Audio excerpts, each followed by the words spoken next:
안녕하세요. 권중광입니다. 오늘은 12월, 오늘은 12월 24일 금요일입니다. 금요일 아침 방송을 시작하겠습니다. 내일이면 토요일에다가 12월 25일 크리스마스. 오늘 저녁이 24일 크리스마스 이브가 되죠. 옛날 같으면 24일 날 교회에서 크리스마스 이브 행사를 하지요. 아주 크리스마스 전날 24일 날이 아주 멋지고 바쁜 행사가 교회에서 이루어지게 되는데 올해는 코로나 때문에 그런 게 다 전부 다 취소되고 미루어진 것 같습니다. 국민의힘의 이준석 대표라고, 이준석이 철부지같이 구는 그 젊은의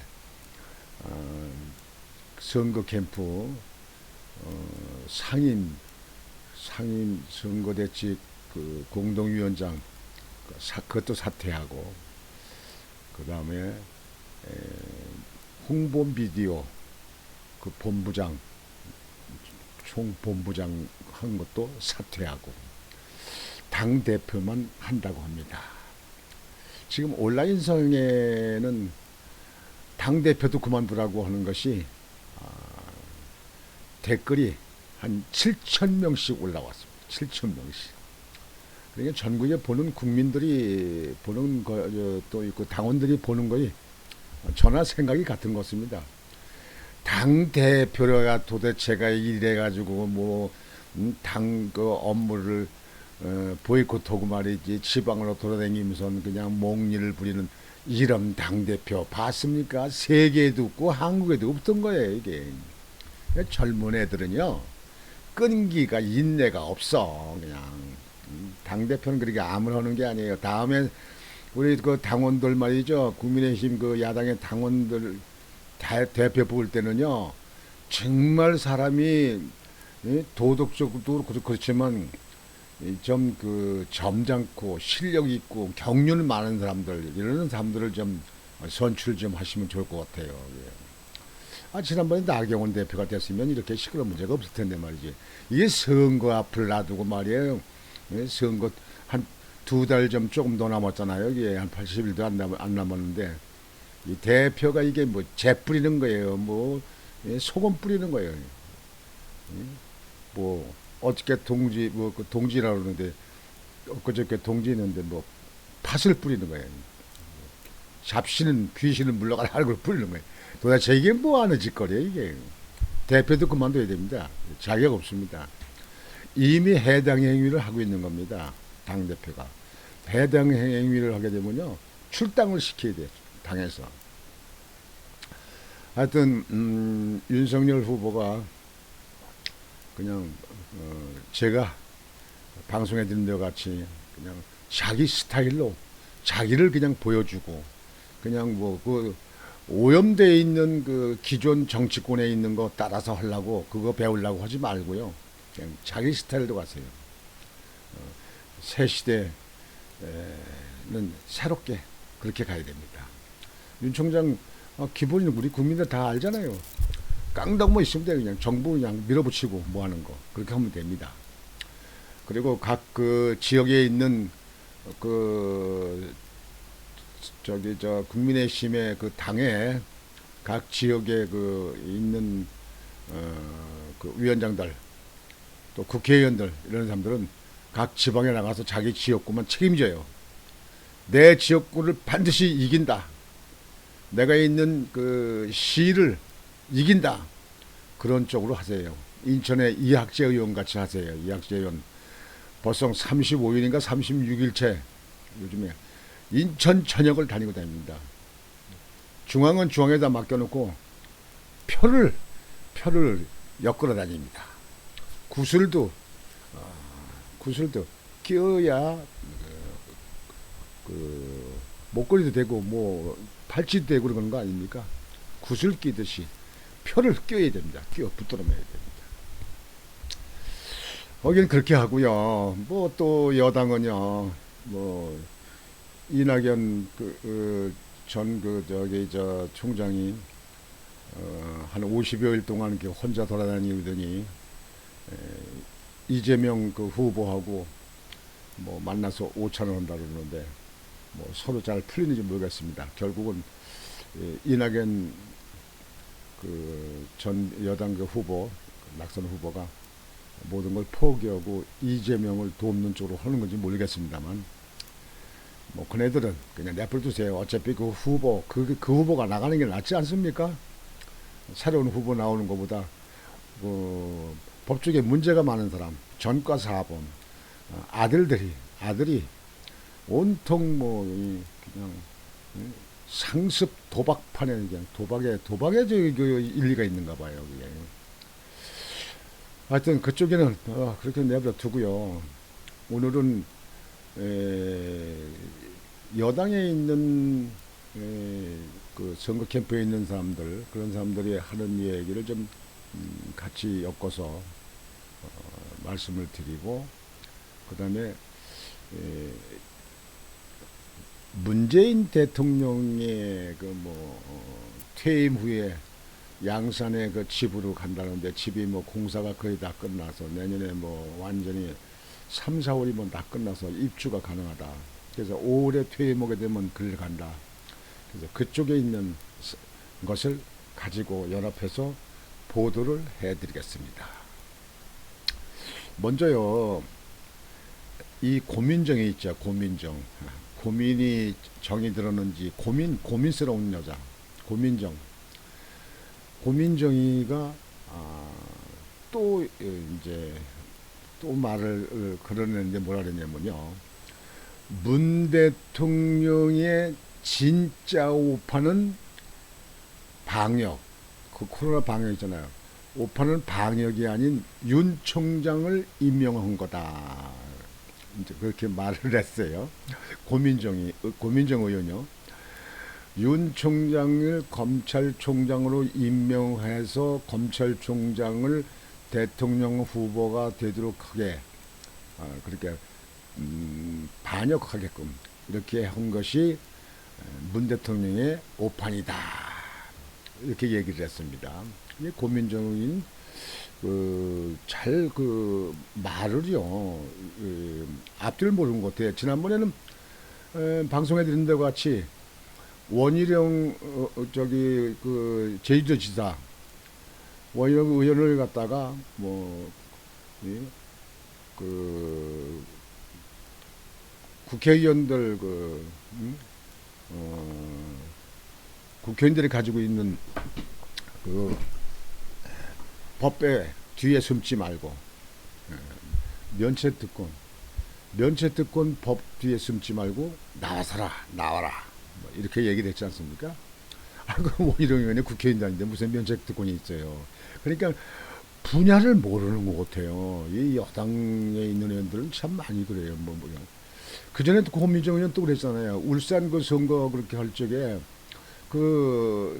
저 송철호 그 시장 후보 그 캠프 거기를 얘기를 할 적에 그때 모이는 캠프를 뭐 갔다 안 갔다 할 적에 얘기할 적에 캠프를 갔다가 캠핑이라고 해요. 캠핑 캠핑에 그러니까 그런 그 사회적인 저기가 지식이 없는 것 같아요. 말을 이렇게 막 해요. 근데 이번에 또다시 윤 총장을 임명한 게 잘못했다.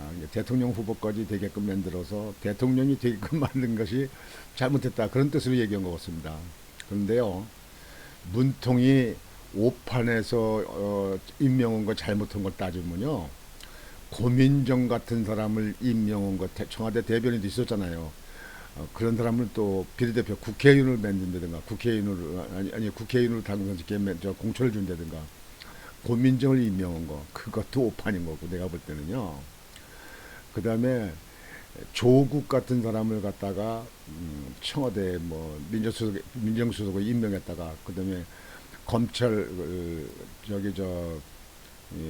법무부 장관 임명한 거 그거에도 진짜 오판 아닌가 싶어요. 그리고 그 다음에 또 조국이 낙마하고 나서 추미애 추미애 장관을 임명한 거 그거 진짜 오판 아닌가 싶어요. 그 다음에 가장 큰 오판은요. 이재명 후보가 대통령 후보로 여당의 후보로 나오게끔 한 것이 진짜 큰 오판입니다. 물론 야당에게는 보수 측에는 뭐 좋은 일이 되겠지 모르겠습니다만 정말 그게 큰 오판입니다. 예. 진작 바꿨어야죠. 온통 문제 아니에요 문제. 응? 그 형수원 때 그냥 쌍욕을 하고 찢지. 형수한테 말 그게 뭡니까 그게 아주 조폭 깡패 아주 무식한 깡통도 그런 말을 못해요. 예? 그런 사람을 대통령 후보로 세계에서 지금 얼마나 웃을까. 한국에 요즘에 뭐 인터넷이 다 돼 있어가지고 한국에 일어나는 일이 뭐 그날 그냥 동시에 다 전 세계가 알려지니까 세계에서 얼마나 웃겠습니까. 예? 참나 대한민국 참 희한한 나라다. 그것이 오판입니다. 오판이 한두 가지인가요? 문 대통령의 문통의 그 오판이 한두 가지예요. 고민정 윤 총장 임명한 게 오판이 그게 아니고 고민정 같은 사람을 임명한 게 고민정 같은 사람을 갖다가 선택한 거 그게 오판입니다. 그래서 뭐 제대로 된 게 있어요? 뭐 한 개나 뭐 있어요? 아니 근데 이 이재명 같은 후보가 난 참 지금도 맨날 생각하면 참 이해가 안 가요. 아니 이재명 같은 후보가 이렇게 만들었는데 아니 지지도가 30%대 육박해가지고 윤석열이하고 그냥 이렇게 또 왔다 갔다 물론 윤석열이가 앞서고 합니다만 하는 거 보면 우리나라 사람들 지금 판단이 흐려진 건지 도대체 는 이해가 안 가는 게 그거예요. 뭐 여론조사 기관이 그냥 조작을 한 건지 난 이해가 안 가요. 근데 주변에 있는 사람들 들어보면 다 아니던데 뭐 5%도 안 날 것 같아요. 5%. 근데 윤석열이하고 앞서거니 뒤서거니 할 적이 많다. 이해가 안 가요. 이해가 안 가. 문 대통령이 진짜 오판은 고민정 의원 윤 총장 임명한 게 아니고 윤 총장 임명은 잘한 거예요. 살아있는 권력도 검찰에 조사하는 거 그거 그렇게 하라고 문통이 임명장 줄제 얘기했잖아. 그대로 했는데 뭐 그대로 하다가 대통령 후보 만드는 것까지 만들었으니 그건 괜찮은 거지 잘한 거지. 근데 고민정 같은 의원을 임명한 거나 조국 같은 사람 임명한 거 추미애 같은 사람 임명한 거 그 다음에 더 큰 오판은 이재명이 같은 사람 대통령 후보가 되게 만든 거 그거 큰 오판입니다. 뭐 코로나에 그 오판한 거는 뭐 한두 가지도 아니고요. 코로나는 중국에 그 처음에 발생했을 때 중국 사람들 못 들어오게 하라고 의사협회에서 얼마나 얘기를 했어요. 7번씩이나 건의했어. 그거 다 틀어놨잖아. 다 열어놨잖아 그냥. 예? 항공도 열어놓고 선박편도 열어놓고 전부 열어놨잖아요. 그래가지고 중국 사람들이 아주 그냥 완전히 버티는 거 아니에요? 그게 원래가 그렇게 된 거 아니에요? 그거 자꾸 그때 중국의 눈치만 보고 그렇게 하냐고 그렇게 된 거 아니에요? 그게. 그때 코로나19는 아주 뭐 그게 잘못한 거고 뭐 아니 뭐 잘한 것도 있지도 않지만 역으로 치면 윤 총장 임명한 건 참 잘한 거예요. 그게. 그래서 우리나라가 다시 바로잡을 수 있는 기회가 됐잖아요. 정권 교체가 할 수 있는 기회가 됐잖아요. 그건 잘한 거예요. 그게. 지금 현재 문 대통령에 대한 얘기는 한도 끝도 없습니다. 자, 그러면 이제는 문 대통령 퇴임 후에 집으로 갈 그쪽 양산 그쪽에 말씀을 드리겠습니다.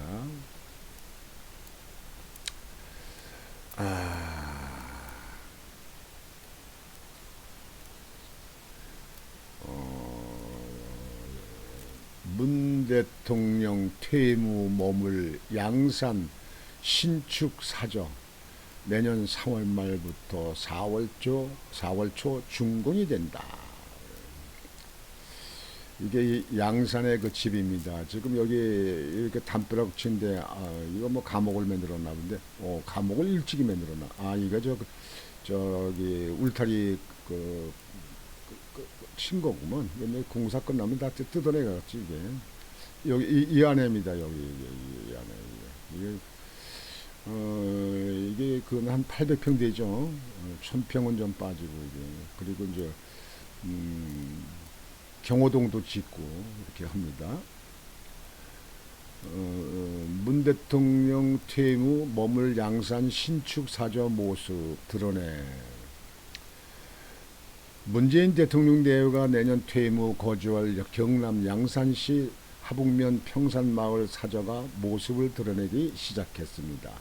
청와대 측은 현재 사저 외관 공사를 거의 마무리하고 전기 배선 등 내부 공사를 하고 있다고 오늘 밝혔습니다. 공사 가림막 넘어 건물 형태가 보일 정도로 외관 공사가 진척됐습니다. 문 대통령은 내년 5월 초 임기를 마칩니다. 아이고 5월 초 정말 길다 길어 지겹다게 길어. 지금 이게 문통이 그 해외에 갔다 오다가 지금 내려놓는 장면이 손을 들고 그 김정숙 씨는 아주 다소곳이 고개 숙이고 있네. 계단을 내려다보려고 이렇게 보는지도 모르겠구만. 항상 이렇게 앞서 다니지만. 아이고 얼른 끝나야지. 얼른 끝나야지. 사전은 내년 3월 말에서 4월 초 사이 준공 예정입니다. 인근에 신축하는 경호동은 사저보다 공사 진척이 좀 더 느린 것으로 알려졌습니다. 문 대통령 부부는 취임 전 거주하던 경남 양산 매곡동 사저가 경호상 부적절하다는 지적이 나오자 지난해 4월 통도사 인근인 경남 양산 하북면 지산리 평산마을에 위치한 2630.5 평방미터 795.6평 800평에 4평만이 떨어지네요. 규모 대지를 매입한 바 있습니다. 문 대통령이 개인 비용을 들여 대지를 구입해 사저를 짓고 경호동은 청와대 경호처가 신축합니다. 사저 공사는 지난 4월 시작됐습니다. 평산마을 사저는 차량 내비게이션으로 통도사까지 약 4km, 매곡동 사저까지 35km 정도 떨어져 있습니다. 통도사 경남 통도사가 4km라고 그러네요. 4km면 10리인데 4km 뭐 얼마 안 되네요. 고 노무현 전 대통령 묘역이 있는 김해 봉화마을과는 차량으로 50분 정도 걸립니다. 근데 여기 여러분들 지난번에 이 사저를 지을 적에 그 땅을 뭐 농사진다고 그래가지고 농경지를 매입해가지고 그걸 도로를 만들고 뭐 이렇게 해가지고 지금 현재 법을 위반했다. 그러니까 농사를 짓지도 않으면서 농업을 샀다 해가지고 말씀을 하는데 그래도 그냥 밀어붙여서 지금 합니다. 그러니까 우리나라는요 좀 권력 있는 사람들 말이죠 법을 어기지 않고 그렇게 해도 넘어가는 거 이거 빨리 고쳐야 됩니다. 이 나라 이게 민주주의가 아닙니다. 이게 민주주의. 저 이북에서나 이거 할 수 있는 이북 놈들이라 하는 거지 이게. 그런데 지금 현재 그동안의 헌거를 봐서는 양산으로 내려갈까? 양산 가기 전에 국립호텔 깜빵으로 가는 거 아닌가? 글쎄 헌걸 봐서는 말이죠. 여러분들 탈원전 사건이 있었죠. 그 다음에 울산 자기 뭐 친구인가 뭐 30년직인가 송초로 당선시키기 위해서 그 하명 수사로 하고 거기다 또 그냥 뭐 청와대가 다 개입하고 뭐 이런 문제. 성남시 사건도 이 청와대가 전혀 무관하지 않은 거 아닌가 싶어요. 그래서 이재명을 쳐내지 못하는 거 아닌가 싶습니다. 그래서 이렇게 사저가 끝난다고 그러는데 양산으로 갈까 못 갈까, 그거는 기다려봐야겠습니다. 내가 볼 때는 쉽지가 않을 것 같은데, 우리나라 국민들이 바보예요. 쉽지 않을 것 같은데. 지금 두 대통령, 전직 대통령들은 구치소에다 감옥에다 가둬놓고, 박근혜 대통령은 4년 몇 개월이야, 이제 7개월인가 8개월 동안 이렇게 좀 이제 아직도 이렇게 감옥에 있게끔 만들고, 박근혜 대통령 몸이 많이 아프다는데 아직도 사면한다는 계획 없다, 뭐 이렇게 청와대에서 발표했는데요. 그 박근혜 대통령은 집도 경매에 다 넘어갔잖아요. 집도 잘도 없어. 박근혜 대통령은 갈 데가 없어. 예? 그렇게 만들어 놓고, 전직 대통령 뭐 노태우 대통령도 그렇고 전두환 대통령도 예? 그 사저 있는 거 다 전부 다 경매에 들어가고 뭐 하고. 근데 문통은 그 사람들 한 그 전직 대통령들보다 법적 문제가 걸려있는 문제가 더 많은데, 양산으로 갈까 못 갈까, 갈까 못 갈까, 그것이 관심사이다, 그것이 미지수다, 이렇게 봅니다. 여하튼 그 사조가 다 됐다고 이렇게 나온 걸 보면서 참 나는 대통령을 지내는 사람들이 끝난 임기 끝난 후에 집으로 들어가는 거에 대해서 별 그렇게 관심이 없었는데, 이번만큼은 참 왜 이렇게 돈 들여서 경호동 짓는데 말이죠, 몇십억씩 들여서 그걸 만들고 이거 집 이렇게 짓고, 국가를 위해서 국민을 위해서 뭘 했다고. 헌거가 아무리 생각해도 없어. 이북 눈치만 보고 중국만 바라보고, 중국만 바라보고, 그냥 중국이면 저거고, 외교, 안보, 경제, 일자리, 코로나, 뭐 울산 선거, 탈원전, 뭐지 뭐 아무리 생각해도 뭐 딱 참 이거 잘했다 뭐 이렇게 하는 거는 하나도 없습니다. 근데 기억나는 건 김정숙 씨, 김정숙, 문통의 부인 김정숙 씨가 대통령 전용기를 타고 뭐 대통령 가고길 갔다. 있을 수 없는, 세계에, 한국에 있을 수 없는 대통령 전용기는 대통령만 탑니다. 대통령 부인이 끌고 나갔어. 비행기를 끌고 나가. 뭐 집이 뭐 자가용 끌고 나가듯이 끌고 나갔어. 그 경비는 얼마고, 기름값은 얼마고, 거기 들어가는 총 소요 예산이 얼마입니까? 남들이 그렇게 가라고 그래도 웬만한 상 같으면 무슨 얘기야 이랬다가 국민한테 얻어맞지, 언론에 얻어맞지, 안 된다 그리고 안 갈 텐데, 대통령이 전용기를 타고 가. 남편을 존경스럽게 생각해서 그러나, 남편을 무시해서 그러나, 국민들을 무시해서 그러나, 그거는 기억나더라고요. 그게 떳떳이 말할 수 있는 잘한 겁니까? 그런 경우가 어디 있어요. 그건 완전히 엉터리예요. 대통령 부인은요, 그냥 가족일 뿐이에요. 가족. 정부 기관에 급수가 없어요. 그냥 와이프일 뿐이야. 그러니까 윤석열 후보는 청와대 자기가 들어가면 제2 부속실은 다 없앤다는 거 아니에요. 응?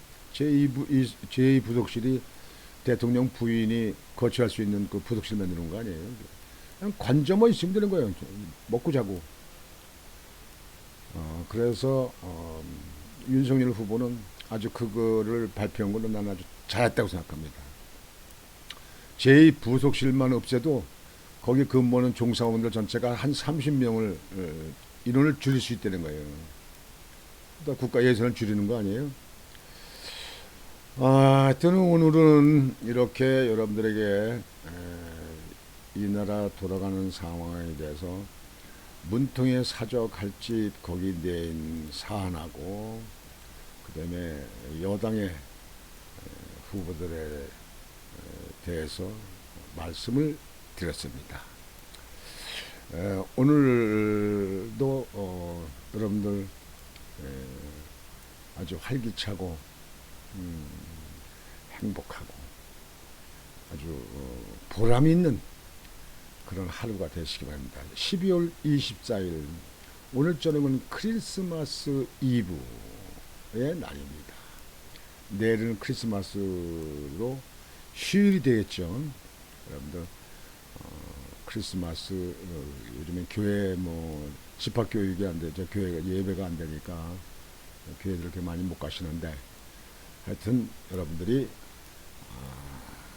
좋은 시간이 좋은 주말이 되시기를 바랍니다. 오늘 방송은 이것으로 마치겠습니다. 권중광이었습니다.